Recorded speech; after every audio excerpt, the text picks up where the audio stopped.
دیکھ لیں کہ اگر اس میں ریگولر شیپ زیادہ ہیں تو اس کو ویکٹر فارمیٹ میں کر دیں, اگر اس میں ارریگولر شیپ زیادہ ہیں تو اس کو بٹ میپ میں کرنے کی کوشش کریں, یا پھر یہ کہ دونوں میں کر کے دیکھیں جس میں ریزلٹ بہتر آئے, اسٹک ود دیٹ.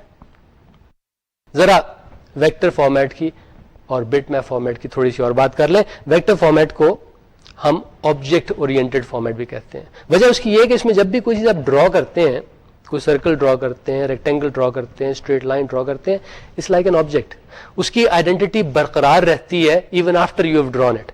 یعنی آپ اسے ڈرا کر چکے, اب آپ اس کو موو کرنا چاہتے ہیں تو آپ پکسل بائی پکسل نہیں کرتے, آپ اس کو سلیکٹ کرتے ہیں, پڑھ کے کہیں اور رکھ دیتے ہیں, کیونکہ اس کی اپنی ایک آئیڈینٹی ہے جو قائم ہے, جو رہتی ہے even after you have drawn it. اسی طرح آپ اگر اس کو ڈپلیکیٹ کرنا چاہیں, وہ بہت آسان ہے, اس کو سلیکٹ کریں اور ڈپلیکیٹ کر لیں. اس کو اسٹریچ کر سکتے ہیں, اس کو ڈیلیٹ کر سکتے ہیں, بڑی آسانی سے ڈیلیٹ کر سکتے ہیں. یہ والے جو ویکٹر گرافکس یا پھر آبجیکٹ اورینٹڈ گرافکس جو ہوتے ہیں, they are generally resolution independent. یعنی اگر آپ ان کو ایک چیپ سے مانیٹر پہ دیکھیں یا ایک بڑے عظیم سے مانیٹر پہ دیکھیں, آپ کو امیج تقریباً ایک جیسا لگے گا, کیونکہ what it does is it does not go pixel by pixel, it goes by the shapes. وہ اگر آپ کو ایک لائن دکھائے گا تو وہ اس طرح اسٹور نہیں ہوگا, یہ پکسل آن کرو, یہ پکسل آن کرو, یہ پکسل آن. وہ کہے گا جناب 1 انچ کی آپ نے لائن ڈرا کرنی ہے, وہ لائن یہاں سے شروع ہونی ہے اور وہاں پہ ختم ہونی ہے, اس کے بیچ میں, ان دونوں پوائنٹ کے بیچ میں جتنے بھی پکسل ہیں ان کو آپ آن کر دیں. یہاں پہ کی چیز یہ ہے کہ یہ جو لائن ہم نے ڈرا کی, اس کے بگننگ پوائنٹ اور اینڈ پوائنٹ میں اٹ ڈزنٹ میٹر کہ 50 پکسلز ہیں یا 5000 پکسلز ہیں, دے ول آل بی ٹرنڈ آن. یعنی ریزولوشن انڈیپینڈنس کی چیز یہ ہے کہ ویکٹر فارمیٹ میں جب چیزوں کو اسٹور کیا جاتا ہے تو نہ صرف وہ ریزولوشن انڈیپینڈنٹ ہوتی ہیں, اس فائل کا سائز بھی خاصا کم ہوتا ہے, کیونکہ آپ کو یہ نہیں بتانا پڑتا کہ آپ نے 50 پکسل آن کرنے یا 50,000 کرنے, آپ نے بس کہنا ہے کہ جناب 1 انچ کی لائن ڈرا کرنی ہے اس پوائنٹ سے اس پوائنٹ تک. صرف اتنی سی انفارمیشن آپ کو دینی پڑتی ہے, آپ کو یہ نہیں بتانا پڑتا کہ یہ 50 پکسلز ہیں, اس کا یہ کلر ہوگا, اس کا یہ کلر ہوگا, اس کا یہ کلر ہوگا, یہ کلر ہوگا. ایسا آپ کو نہیں کرنا پڑتا. اس کی ایگزامپلس کیا ہے؟ ویب پہ SWF فائلز خاصی پاپولر ہیں, Shockwave Flash files, it's a vector based format. اس کے علاوہ آپ دیکھیں گے ایک فارمیٹ کچھ عرصے کے بعد بہت زیادہ پاپولر ہوگا, it's call the SVG format. اس کے بارے میں تھوڑی سی ہم بعد میں بھی بات کریں گے. ونڈوز میٹا فائل کا ایک فارمیٹ ہے. اس کے علاوہ PostScript has been around for a long time. It's also a vector or object oriented graphic format. دوسری طرح کے جو امیجز ہوتے ہیں وہ بٹ میپڈ ہوتے ہیں, ان کو ہم راسٹر گرافکس پہ انکلوڈ کرتے ہیں. تو بٹ میپڈ امیجز یا راسٹر گرافک امیجز جو ہیں, اس میں ہر بٹ جو ہے اس کے بارے میں الگ سے انفارمیشن اسٹور کرنی پڑتی ہے. اس میں پرابلم یہ ہے کہ اگر آپ ایک امیج ڈرا کریں اس کی حیثیت ختم ہو جاتی ہے once you have drawn it. Once you have drawn it, اب یہ صرف it's a bunch of bits اور کچھ نہیں ہے یہ. اگر آپ ایک بٹ میپ امیج ڈرا کریں اس کے بعد دوسرا اس کے اوپر ڈرا کریں, اب ان کو آپ الگ کرنا چاہتے ہیں یا ایک کو ذرا اسٹریچ کرنا چاہتے ہیں دوسرے کو نہیں کرنا چاہتے, خاصا مشکل کام ہے. اگر آپ ان میں سے صرف ایک کو ڈیلیٹ کرنا چاہتے ہیں وہ بھی اتنا آسان نہیں ہو سکتا, آپ کو بٹ بائی بٹ اس کو ڈیلیٹ کرنا پڑے. اور جب آپ اوپر والے امیج کو ڈیلیٹ کریں گے تو اس کے نیچے جو ہے وہ بھی ساتھ ساتھ ڈیلیٹ ہوگا, اوور لیپنگ بٹس نہیں ہوتی. اب but can have just one colour. تو یہ جو بٹ میپ گرافکس ہیں اس میں اگر ایک دفعہ امیج ڈرا ہو جائے اس کو چینج کرنا خاصا مشکل ہے. اگر آپ اس امیج کا ریزولوشن چینج کریں, اگر فرض کریں آپ نے اس کو VGA کی بجائے اس سے بھی کوئی لوور فارمیٹ ہے اس میں دکھانا ہو, تو جو وہ لوور فارمیٹ میں آپ جائیں گے اس امیج کو آپ کو تھوڑا سا ٹچ اپ کرنا پڑے گا, ایک آدھا پکسل ادھر سے ادھر اس کا رنگ چینج کرنا پڑے گا تاکہ امیج ریزنیبل لگے. وجہ یہی ہے کہ یہ فارمیٹ جو ہے it is not resolution independent.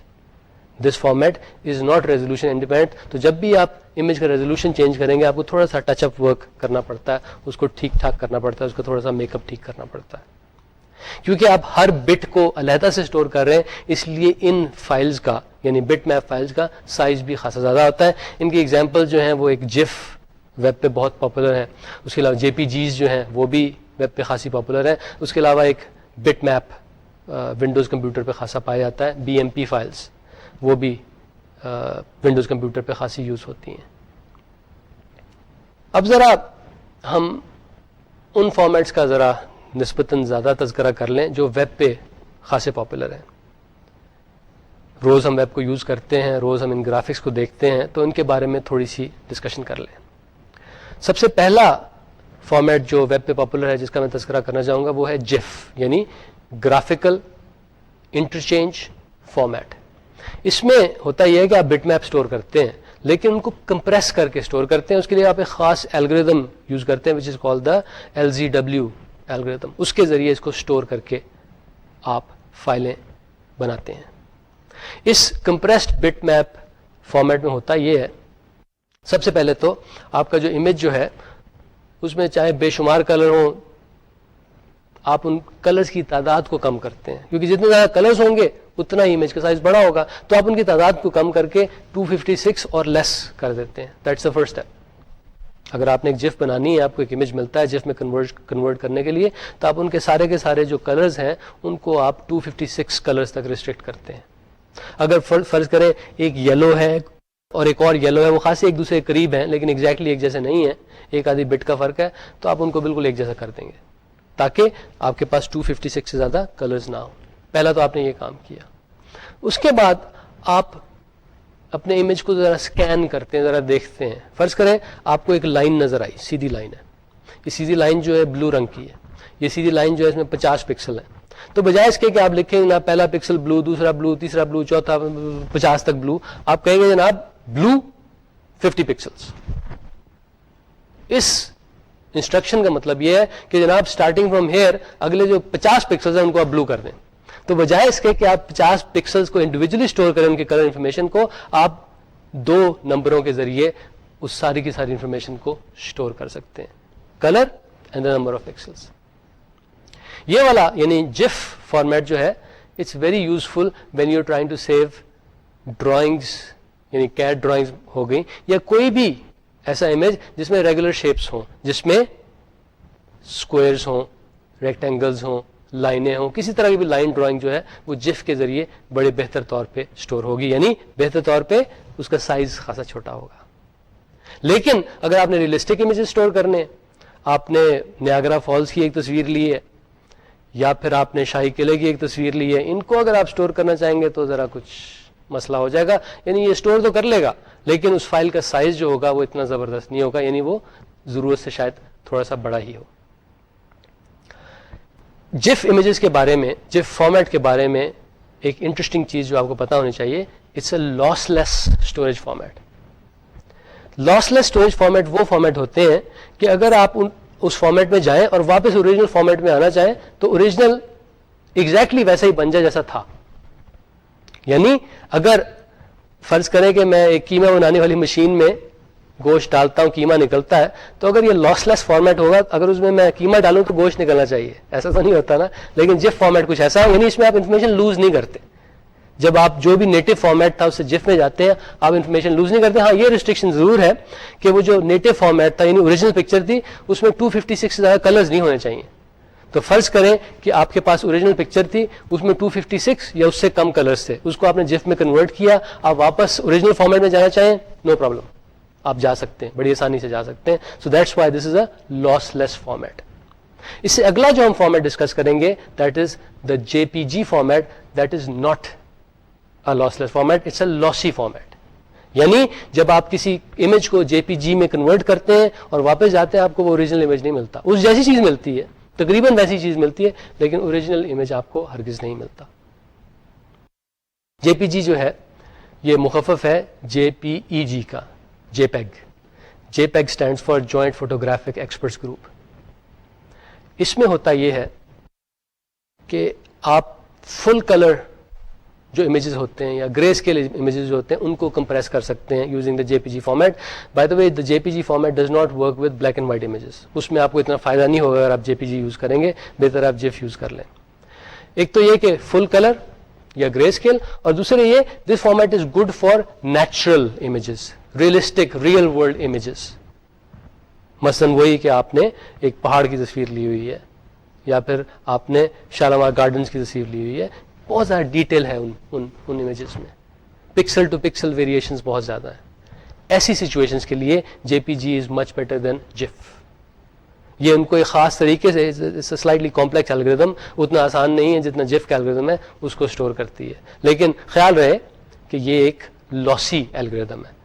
That is, you lose some information when you go from a native format, جو original format ہے, اس سے جب آپ JPG میں جاتے ہیں, you lose some information. یہ فارمیٹ جو ہے اس کے ذریعے آپ CAD ڈرائنگ اسٹور کر سکتے ہیں, لیکن نہ کریں. بہتر ہے کہ اس کے لیے آپ GIF ہی یوز کریں.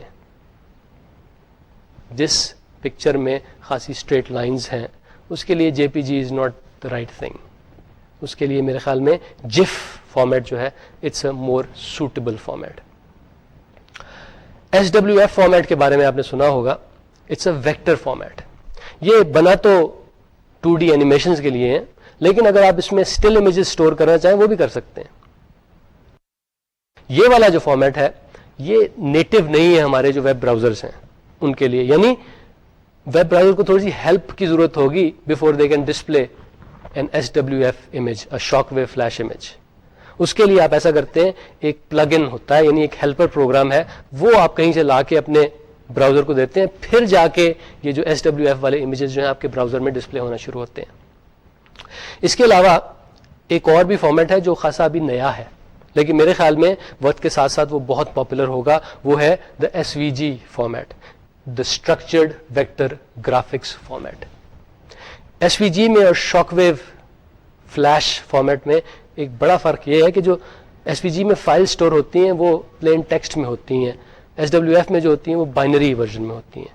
یعنی SWF کی فائل کو جو ہیومنس کے لیے ریڈ کرنا آلموسٹ ناممکن ہے, ویئرز SVG کی فائل جو ہے وہ کلیئرلی آپ پڑھ سکتے ہیں. نہ صرف یہ جو سرچ انجنز جو ہیں وہ بھی اسے پڑھ سکتے ہیں, تو وہ ان کو انڈیکس کر سکتے ہیں.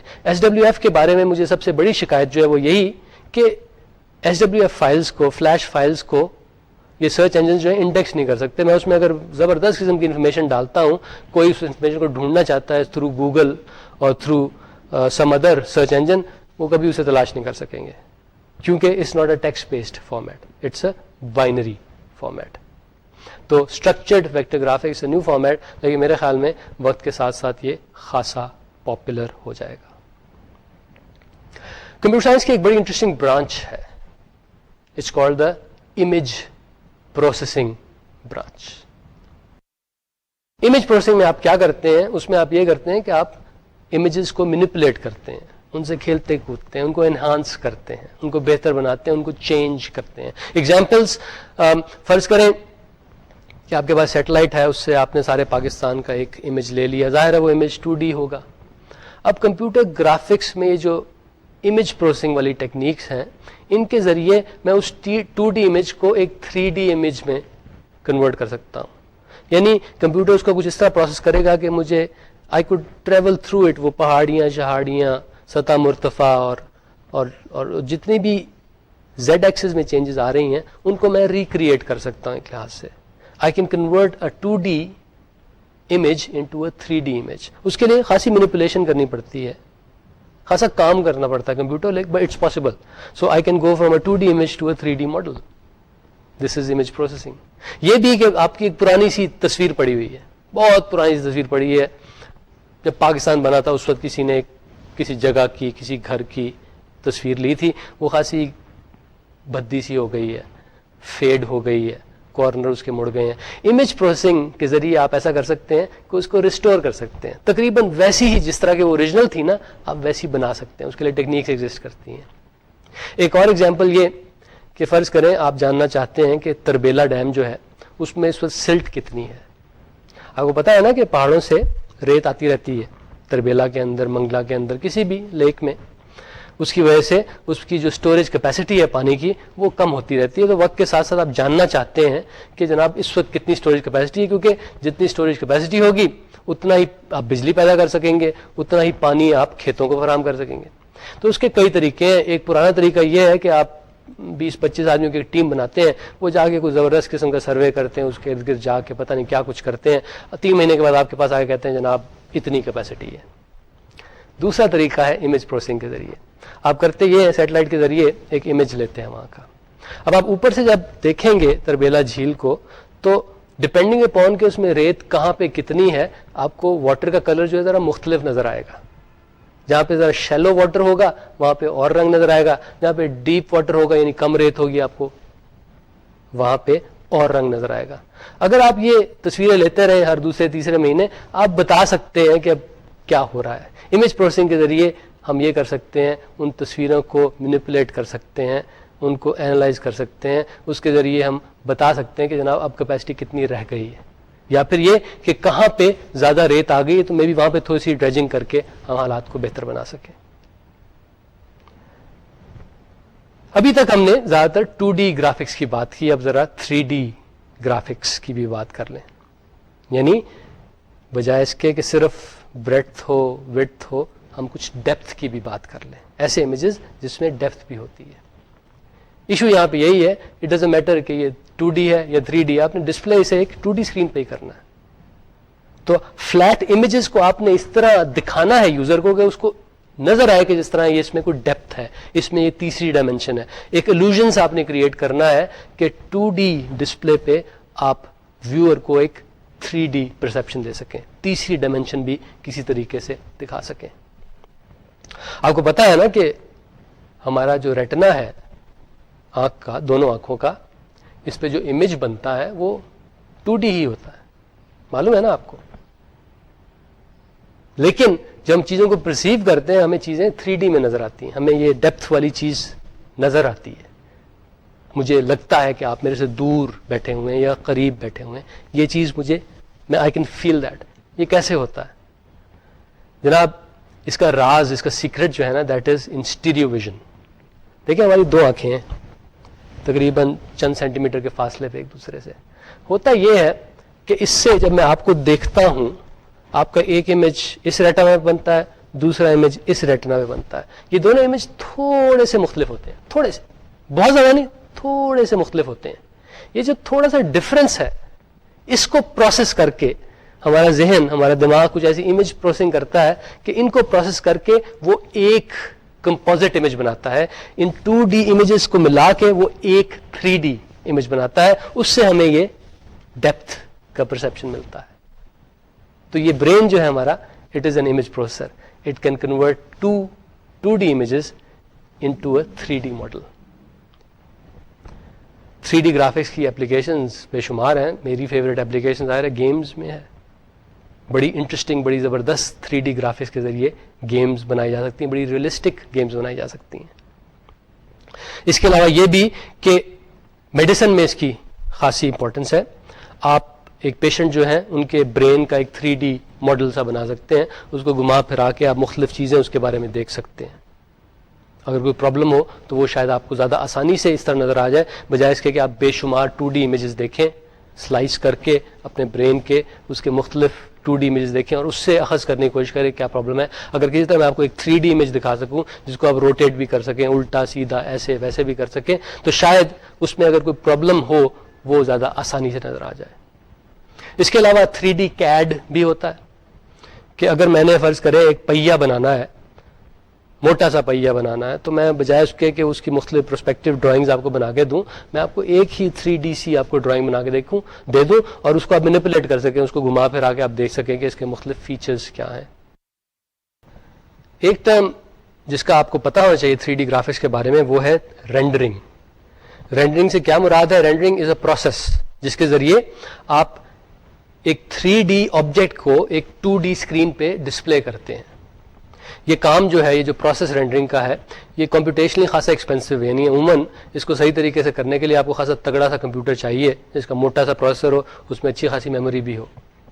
اس میں اسٹیپس جو انوالوڈ ہیں وہ 3 ہیں. پہلا اسٹیپ یہ ہے کہ آپ ایک وائر فریم ڈرا کرتے ہیں, یعنی اس آبجیکٹ کے بارے میں جتنی بھی انفارمیشن ہے اس کی مدد سے آپ ایک ڈھانچہ سا بناتے ہیں, ایک اسٹرکچر سا بناتے ہیں تھن لائنز کے ذریعے. ایک وائر فریم سا بنتا ہے. اگر آپ نے مثلا ایک ٹائر بنانا ہے تو آپ وہ پتلی پتلی لائنیں لگا کے اس کا ایک اسٹرکچر سا بناتے ہیں, اس کا ایک ڈھانچہ سا بناتے ہیں.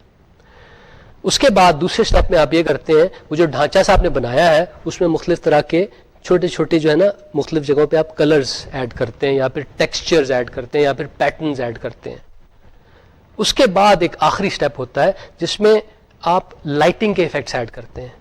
دیکھیے نا, اگر لائٹ یہاں پہ لگی ہوئی ہے تو ٹرو 3D پرسپیکٹو دینے کے لیے یوزر کو میں اسے دکھانا چاہوں گا کہ یہاں سے لائٹ ریفلیکٹ ہو رہی ہے, یا پھر اگر یہاں پہ لائٹ لگی ہوئی ہے, یہاں پہ آبجیکٹ ہے تو یہاں پہ اس کو شیڈو دکھاؤں گا, اس سے وہ زیادہ ریئلسٹک لگے گا.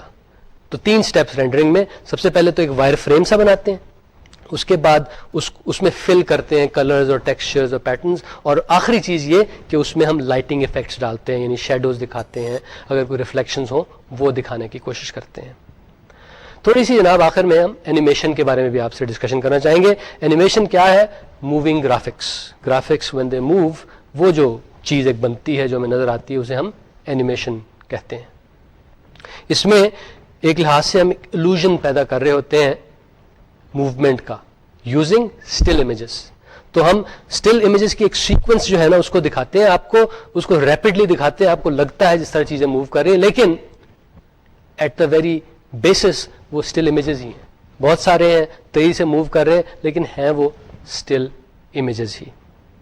اب یہ جو امیجز ہیں, فرض کریں کہ میں نے ایک واک کرتے ہوئے کسی آدمی کو دکھانا ہے آپ کو, تو اس میں اگر وہ تقریباً 10 فٹ چلتا ہے اس میں مجھے کئی امیجز دکھانے پڑیں گے آپ کو. اور مزے کی بات یہ ہے کہ پہلا امیج اور دوسرا اسٹل امیج اس سے بالکل نیکسٹ اسٹل امیج ہے, اس میں اتنا فرق نہیں ہوگا. تو یہ کام, یعنی یہ تھوڑے تھوڑے فرق کے ساتھ یہ بے شمار امیجز بنانا ہے, یہ خاصا ٹیڈیس کام ہے. ایک زمانے میں یہ کام جو ہے ہاتھ سے ہی ہوا کرتا تھا, لیکن اب کمپیوٹرز اس سلسلے میں ہماری ہیلپ کر سکتے ہیں. تو اب یہ ابھی بھی ٹیڈیس ہے لیکن اتنا ٹیڈیس نہیں رہا جتنا کہ پہلے ہوا کرتا تھا. آپ کو ایک تھوڑی چھوٹی سی اینیمیشن دکھاتے ہیں. اس اینیمیشن میں آپ نے دیکھا کہ ایک ہینڈ جو ہے وہ موو کر رہا تھا, وہ تقریباً 360 ڈگری اس نے موو کیا. یہ اینیمیشن اسٹل امیجز کی مدد سے بنی تھی. میں اب آپ کو وہ اسٹل امیجز دکھاتا ہوں. یہ 16 اسٹل امیجز کی مدد سے بنی تھی. آلدو آپ کو لگا کہ چیزیں موو کر رہی ہیں, لیکن اصل میں ہو کیا رہا تھا, یہ 16 امیجز جو ہیں تیزی سے آپ کے سامنے ایک کے بعد دوسرے ڈسپلے کیے جا رہے تھے. اس طرح پرسیپشن آپ کو یہ ملا کہ امیج موو کر رہا ہے, آپ کو پرسیپشن یہ ملا کہ اینیمیشن چل رہی ہے, لیکن اصل میں وہ یہی رہا ہے کہ اسٹل امیجز جو ہیں تیزی سے آپ کے سامنے ان کو چینج کر کے دکھایا جا رہا ہے. کمپیوٹر اینیمیشن کی ایگزامپلس بے شمار ہیں. گیمز جو ہم کھیلتے ہیں کمپیوٹر پہ, دے آر اینیمیشنز.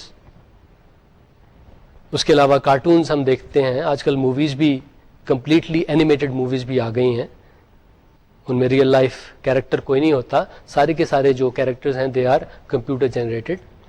اس کے علاوہ اینیمیشن کے اور بھی کئی فائدے ہیں. مثلا پچھلے لیکچرز میں ہم نے جس طرح وہ انسٹنٹ میسنجر کو آپ کو کہ پروسیس کو اینیمیٹ کر کے دکھایا تھا, it's a very good use of animation. اس سے ویور کو, آڈینس کو میسج پہنچانا جو میں پہنچانا جا رہا ہوں خاصا آسان ہو جاتا ہے. سائنٹیفک ایکسپیریمنٹس بعض ہوتے ہیں, مثلا نیوکلیر فیوژن دکھانا ہے یا فشن آپ نے دکھانا ہے, اس کو بھی آپ اگر اینیمیٹ کر کے دکھائیں تو دیکھنے والے کو بہتر سمجھ آتی ہے. اگر آپ اس کو اسٹل پکچرز دکھائیں تو شاید اس کو اتنی بہتر سمجھ نہ آئے. اور یہ بھی کہ اگر آپ اس کو ایکچوئل ایکسپیریمنٹ کر کے دکھائیں تو ہو سکتا ہے دیکھنے والے کو کچھ ہو جائے. اینیمیشن میں ایک بڑی انٹرسٹنگ ٹرم یوز کی جاتی ہے ٹویننگ کی. آئیے اس کے بارے میں کچھ بات کرتے ہیں. ابھی میں نے آپ کو بتایا تھا کہ جب بھی آپ نے اینیمیشن دکھانی ہے اس کے لیے بہت سارے اسٹل امیجز بنانے پڑتے ہیں. مثلا اگر 1 سیکنڈ کی اینیمیشن دکھانی ہے تو اس میں 14 to 30 اسٹل امیجز اس کے لیے آپ کو بنانے پڑتے ہیں. تو ہر سیکنڈ کے لیے اگر مجھے یہ 20-25 امیجز اسٹل امیجز بنانے پڑ جائیں میں تو بور ہو جاؤں گا, میں تو فوت ہو جاؤں گا. اس کے لیے ایک ٹیکنیک یوز کی گئی ہے which is called tweening. اس میں ہوتا یہ ہے کہ یہ جو میں نے یہاں سے لے کے وہاں تک واک کرنی ہے, جس کے لیے مجھے فرض کریں تقریباً 25 امیجز بنانے ہیں, 25 نہیں بناتا, میں صرف 4 یا 5 بنا دیتا ہوں. اور اس کے بیچ والے امیجز جو ہے نا وہ میں کمپیوٹر سے کہتا ہوں کہ بھائی اب یہ تم انہیں اپروکسیمیٹ کر کے بناؤ. تو وہ یہ جو 4 یا 5 امیجز ہیں انہیں کی امیجز کہا جاتا ہے. تو کمپیوٹر کرتا یہ ہے کہ پہلا کی امیج لیتا ہے, دوسرا لیتا ہے, اس کے بیچ میں 3 امیجز جو ہیں وہ اپروکسیمیٹ کر کے بنا لیتا ہے, ان کی ایوریجز نکال کے اور کئی طریقوں سے وہ بنا لیتا ہے. یہ کام یعنی کی امیجز کے بیچ میں جو امیجز کیلکولیٹ کر کے بنائے جاتے ہیں اسے ہم ان بٹویننگ کہتے ہیں, یا پھر شارٹ کر کے ٹویننگ کہا جاتا ہے. اس کا سمپلسٹ الگورتھم یہی ہے کہ یہ جو 2 امیجز ہیں ان کی ایوریج لو تو بیچ والا امیج بن جائے گا. یہ جو امیج بنا ہے بیچ والا کیلکولیٹڈ, اس کی اور پہلے امیج کی ایوریج ملو تو ان کے بیچ والا مل جائے گا. تو یعنی یہ 2 کی امیجز تھے, اس پروسیس کے ذریعے ان کے بیچ کے 3 امیجز میں کیلکولیٹ کر کے بنا دیتا ہوں. فیوچر کی تھوڑی سی بات کر لیں کہ فیوچر میں اینیمیشن اور گرافکس میں کیا متوقع ہے. ایک چیز تو یہ ہوگی کہ فیوچر میں بہتر گرافیکل فارمیٹس آئیں گے تو فائل سائز میرے خیال میں نسبتاً کم ہوتا جائے گا, یعنی اسٹوریج ایفیشنسی جو ہے ان گرافک فارمیٹس کی بڑھتی جائے گی. اور اس کے علاوہ یہ بھی کہ 3D اینیمیشن آپ دیکھیں گے کہ مزید زیادہ پاپولر ہوتی جائے گی. اور اس کے علاوہ گیمز کا جہاں تعلق ہے, میرے خیال میں ابھی بھی خاصی ریئلسٹک گیمز آ گئی, لیکن اور ریئلسٹک گیمز آ جائیں گی. موویز میں بھی اس اینیمیشن میں جو ترقی ہوگی اس کا اثر ہوگا. یعنی آج سے 10-15 سال کے بعد ہو سکتا ہے آپ کو ایسی موویز عام ملنا شروع ہو جائیں کہ جس میں ریئل لائف کیریکٹر ایک بھی نہیں ہوگا, اس میں ریئل لائف ایکٹر ایک بھی نہیں ہوگا, سارے کے سارے جو کیریکٹرز ہوں گے دے ول بی آل اینیمیٹڈ. ابھی آلریڈی ایک ایسی مووی بن چکی ہے, وہ خاصی بورنگ مووی تھی, it was based on a computer game, لیکن ویسی موویز جو ہیں وہ بننا شروع ہو گئی ہیں اور وقت کے ساتھ ساتھ مزید بنتی جائیں گی. اور فیوچر میں آپ دیکھیں گے کہ ایکٹر کا رول جو ہے کسی مووی میں کم سے کم ہوتا جائے گا. آج جناب ہم نے گرافکس اور اینیمیشن کی بات کی. خاص طور پہ ہم نے یہ دیکھا کہ ان دونوں چیزوں کو کمپیوٹر اسکرین پہ ڈسپلے کیسے کیا جاتا ہے. ہم نے یہ بھی دیکھا کہ مختلف فائل فارمیٹس کون سے ہیں جو یوز کیے جاتے ہیں گرافکس اور اینیمیشن کی فائلز کو اسٹور کرنے کے لیے. نیکسٹ ٹائم ہم بہت انٹرسٹنگ ایک ٹاپک پہ بات کریں گے. ہم انٹیلیجنس سسٹمس کی بات کریں گے, ہم آرٹیفیشیل انٹیلیجنس کی بات کریں گے. ہم دیکھیں گے کہ عام سسٹم میں اور آرٹیفیشلی انٹیلیجنس سسٹم میں فرق کیا ہوتا ہے, ڈسٹنگوشنگ فیچرز کیا ہوتے ہیں ان کے. ہم یہ بھی دیکھیں گے کہ ان انٹیلیجنس سسٹم کا رول کیا ہے آج کل کی کمپیوٹنگ میں. اس کے علاوہ انٹیلیجنس سسٹم بنانے کی کئی ٹیکنیکس جو ہیں ان کا بھی ہم تذکرہ کریں گے. All that next time. Until then اپنا خیال رکھیے گا. خدا حافظ.